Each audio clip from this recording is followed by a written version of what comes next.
The topic of this presentation is conflict resolution, effective communication, and emotional processing. These are useful skills not only when it comes to running a larger study group, but all three come into play regularly during life. During this presentation, we will cover the nature of conflict, conflict resolution, effective communication, styles of problem solving, how to initiate conflict resolution, responding to conflict, and emotional processing after a conflict occurs.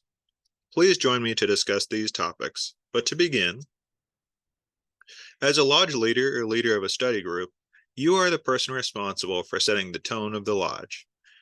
It should be a place where people look forward to joining in spiritual discussion and not to argue about the small points of their beliefs, although all fruitful discussion should be welcomed.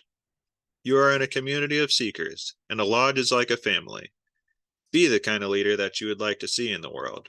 Set aims of having peaceful and enriching discussions with the members of the group where everyone feels safe to share their opinions. The groundwork you lay may live on in your lodge after you are no longer the group leader. Everything cannot go according to our ideals, though. Be willing to relinquish control and to listen to the needs of the group, especially when conflicts arise.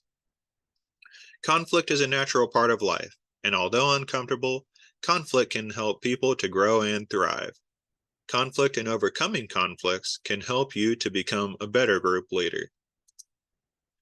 Conflicts tend to occur when there are unmet expectations. Ergo, proper planning and setting of expectations can help to mitigate disagreements before they arise. Effective communication will help with setting reasonable and agreed upon expectations of a study group or a lodge. Conflicts can occur when someone feels their opinion is not heard.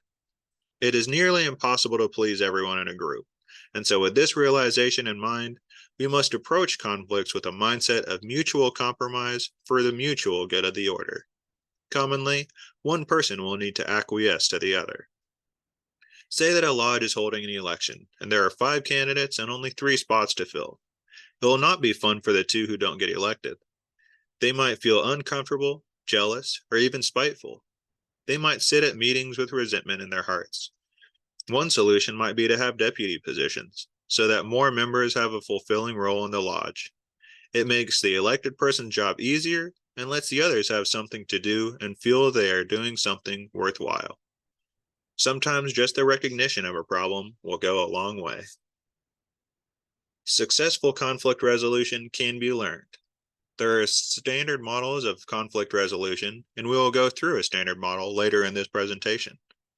Having experience with conflicts and resolving them will help you to become better at resolving them in the future. If a person always gets their way, they might not be used to true conflict. But once they are placed into a situation where they have to come to a compromise, they then see how this feels and might be more willing to compromise in the future, knowing that it isn't the end of the world. Be honest with yourself and realize that it is you and this person or these people in this situation, and that there must be progress forward. Wallowing doesn't tend to help, and so everyone needs to take responsibility and work together to find a resolution and accept what may need to happen. Do this by thinking of what each person wants and how it might be achieved, and then enact that plan and see how it goes. Again, it might not be perfect, but now you know how that road goes and how you can make changes for more success the next time around. Effective communication can help to avoid the conflict altogether. At the beginning of a discussion, get a sense of the room. Who showed up to the meeting today? Know people's tendencies. Is there anyone new in the group today? Lay down the plan for the discussion. For example, if there's a new person in the group, it may be good to cover the very basic concepts of Theosophy before beginning a discussion of more heady things. Or, before discussing a controversial subject, it may be good to shortly introduce the topic and some possible avenues where this subject may lead. Instead of having folks sitting there with their blood boiling until they can express their viewpoint, folks might be more at ease to wait until one person's question has been answered and to actually listen to the discussion instead of just waiting for the other person to stop talking so they can then share their perceptively unique opinion. Conflicts can occur when someone feels their opinion is not heard. Say there is to be chosen a service project, and one member of the group loves animals, and so they want to spend the day at the Humane Society. Another feels that feeding the hungry is more important, and so they want the group to work at the food bank. Although both things can happen, they can't happen at the same time. A resolution could be to hold two events on two separate days. Win-wins like this are ideal, but are rare. Listening is half of communication. Listen to what the other person is saying without having your opinion in mind. It might surprise you what they have to say. Wars are fought sometimes between two people that agree, but hold slightly different viewpoints or aren't hearing the other person. Find common grounds. In a great speech by U.S. President John F. Kennedy, he urged people not to belabor the things that divide them, but to focus on the things that unite them. Although we might not like it, some things will be uncomfortable. Acknowledging the discomfort may help. Again, getting people mentally ready that a controversial subject is coming will help. An axiom shared by Theosophists that nothing is written in stone. Just because one person said something or believes something does not mean that anyone else in the society should feel obligated to hold the same beliefs. It may be good to state this at the beginning of each class or study session. Sometimes people may need to agree to disagree if they are fundamentally not on the same page or if they cannot get over an issue. Try to find common grounds, and if that isn't possible, discomfort may persist, and that is okay too. We cannot live in a Zen bubble all the time. Embrace the reality that not everything is under our control and that people do disagree about things. There are multiple ways to resolve conflict: withdrawal, forcing, accommodating, compromising, and collaborating. Where collaboration usually happens when two people start out on the same page and just need to face adversity as a team, if two people are at odds, or if a group leader says something offensive, etc., the best resolution for some members may be to withdraw for a while. When a rock meets a hard place, sometimes agreeing to disagree is the best path forward, and sometimes going on separate paths may be the best resolution. There is a parable of a stone bowl and a glazed clay bowl traveling down a river. Both of them are very hard. If they travel down the river alone, they will likely be the hardest thing around and will survive the journey easily.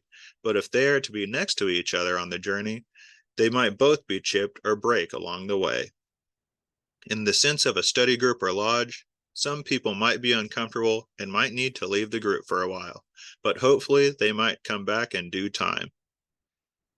There are times for all these methods of conflict resolution, and the art of choosing which one is ideal for a given solution will be learned with experience.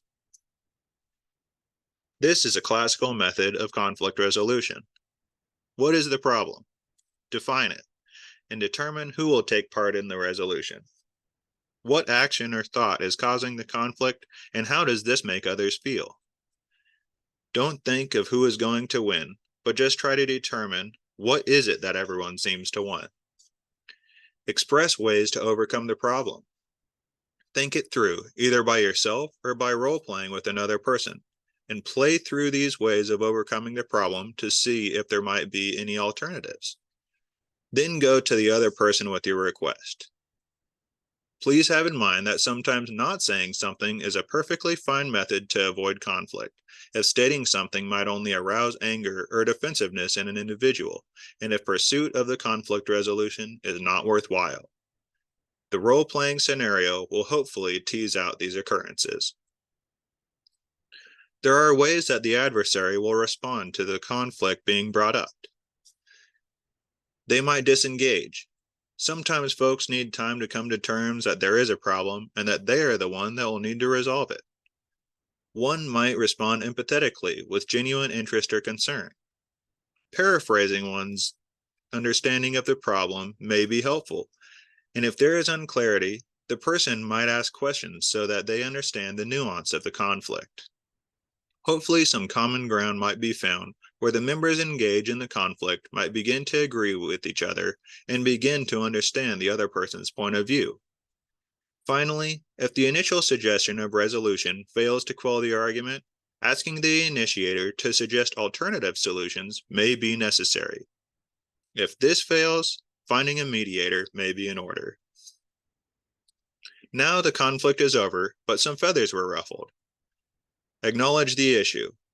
Imagine a scenario where a person's book they wanted to read as a group wasn't chosen.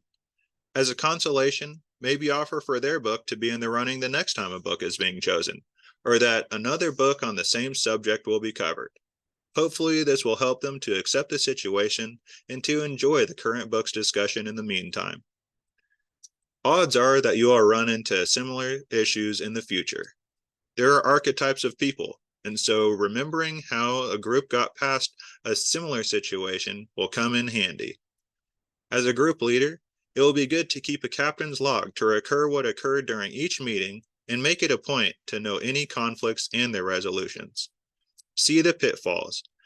Use the notes to see when rough waters may be ahead. Lay out a plan to make the ride go smoothly for your group. Review the conflicts and meditate upon them to see if anything could have been done differently.